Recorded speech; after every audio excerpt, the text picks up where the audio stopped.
Taoiseach, I want to raise with you the sacking of Minister Barry Cowan.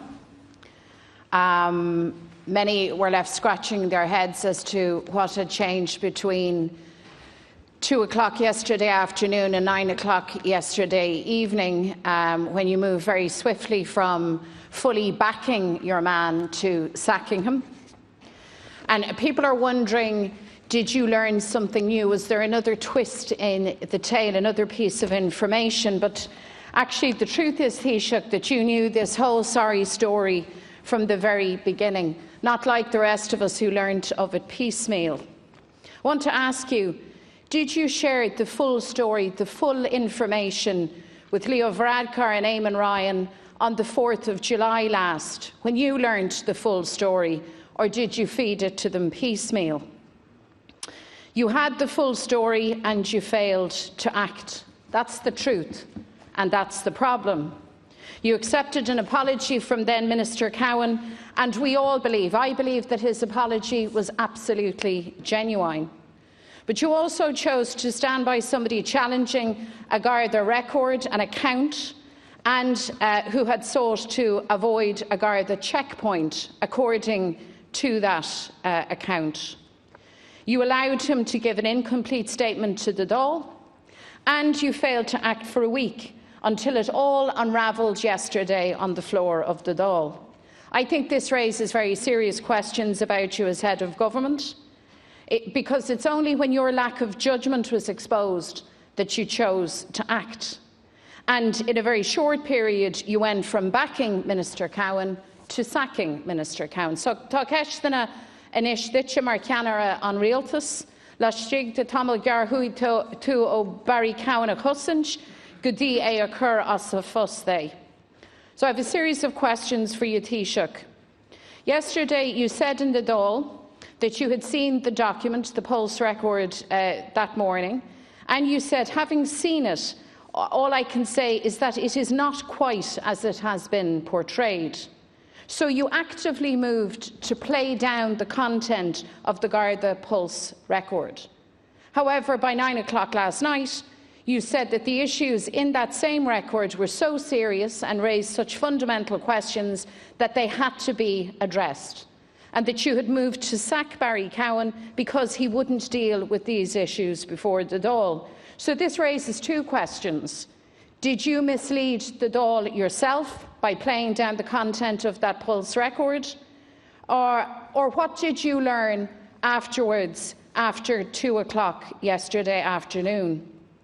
When you sacked Minister Cowan, you said that you had asked or instructed him to answer questions in the Dáil, legitimate, you said, and serious questions now, Deputy. arising from the Garda pulse record.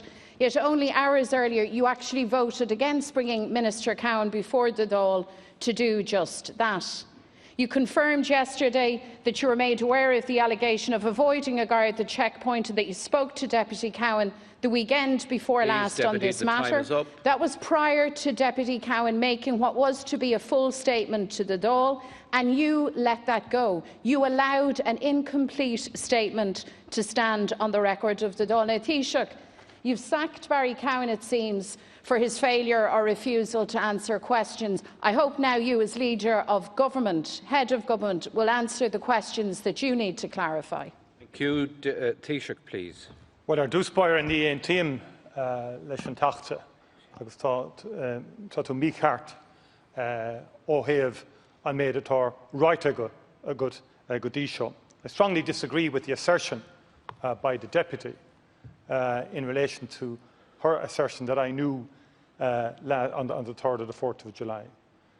Allegations and assertions and media questions are not facts, and Deputy Cowan is still, and was then, adamant in relation to the issue of the accuracy of the report from his pulse file. At that stage, he didn't have access to that pulse file, and I certainly didn't see it until yesterday morning. I sought it Monday night. He wasn't in a position to bring it with him on Monday night, and I said to him, I need to see that file. And I had a long discussion with him on Monday night in terms of his account of what transpired. And at about 7:30 the following morning, I got a copy sent to me via phone in relation to the file itself. And it was clear to me that he needed, both in terms of the discussions I had with him on Monday night and the actual factual account in the report that I read for the first time yesterday morning. Please don't be asserting that I knew what I knew yesterday morning a week ago, because I didn't. Okay? I didn't. I read it myself in what the Garda put on the file. But I was also in a difficulty insofar as Deputy Cowan is questioning the accuracy of that report on the file and is going through a legal process to get it changed. And in addition to that, the matter in relation to the release of his data is being examined and investigated by GSOC. But I was fully satisfied yesterday that he should come in before the Dáil. And that was your assertion yesterday. That is what you demanded yesterday, that he would come into the Dáil and make a statement. Now, we voted for the order of business as agreed by the Business Committee yesterday, but that did not exclude, because I made it clear to Deputy Cowan yesterday morning that he should come into the House. He said he wasn't going to, and I said, I want you to reflect on that. And as soon as Leaders' Questions was over and the Dáil was over, I contacted Deputy Cowan and said his position in refusing to come before the Dáil, in my view, was not acceptable and tenable, and that he would have to come before the Dáil. And he still refused to go that route. And the fundamental difference between myself and Deputy Cowan on this issue is Deputy Cowan took a legal route, a legalistic approach, to defend his rights, in his words, as a citizen and as a public representative. In my view, the issue could only be resolved through the political route and through coming into Dáil Éireann. And it didn't have to be yesterday, it could have been today, it could have been tomorrow. But in my view, a comprehensive statement was required from the Deputy in this House in relation to the issues, because it is my belief, and I accept what deputies in this House said, that if you are a minister, in particular an office holder, you should come before the House Thank you. to Taoiseach, answer time is up. questions in relation to issues of public interest. Deputy MacDonald. Chuck, you made clear yesterday, and I have the record of what you said yesterday, that you were fully aware of all aspects of the Cowan story from the beginning. So that's not an assertion of mine. That has been clarified by you. You said the weekend before last you had spoken to Deputy Cowan. He adamantly denied the weekend before last any suggestion or implication that he evaded or attempted to avoid a checkpoint. You had that information. Did you share it with the Taoiseach? Did you share it with the leader of the Green Party? Please answer that question.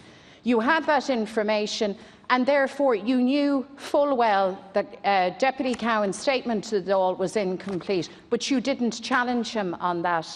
And above all else, Taoiseach, and you've continued with this today, you are standing behind an assertion by a former minister, a senior member of your party, contradicting a Garda record. That's a very, very serious matter, I'm sure you will appreciate. And I think it is unprecedented that the head of government would side with their party colleague as against the Garda record, and to use, Thank you, Deputy. Time is up. the cover of legal processes to so do. So your judgment in all of this is very much in question, Taoiseach. You had the information. Did you share it with your partners in government? You had the information. Time you allowed up, your Deputy colleague MacDonald, to make an please. incomplete statement. And it was you who prevented, and your colleagues in government who prevented Deputy Cowan from coming yesterday or today or any other day Please, to Deputy, give an the time account is of up. themselves and to answer what you concede are very legitimate questions. Again, you're making false assertions. No, I'm not. I'm not standing by any assertion by Deputy Cowan in respect of the Garda's statement. Do you understand that? I'm not standing by the assertion in relation to the Garda record on the file. That's the point. I read the file yesterday. I spoke to Deputy Cowan the night before. There is a process in place. I don't want to prejudice it. But I have my own view on it. And I didn't have that perspective a week ago. Now, you need to understand that it's great to be making the assertions And I'm deeply conscious that there's a family, and it's a very difficult day for the Cohn family and for Barry and his family. I have to put that on the record. But I've never said, in any shape or form, or never have I sought to undermine any Garda or to undermine the accuracy or the credibility of any Garda statement on the file. I only saw it for the first time yesterday morning, and I had a discussion with Deputy Cohn the evening before that, and I drew my own conclusions. And that is why I felt it needed a Dáil statement. I didn't prevent. No, look, again, look, Please, there was a tactical device to force a vote on the issue. The issue was on the order of business.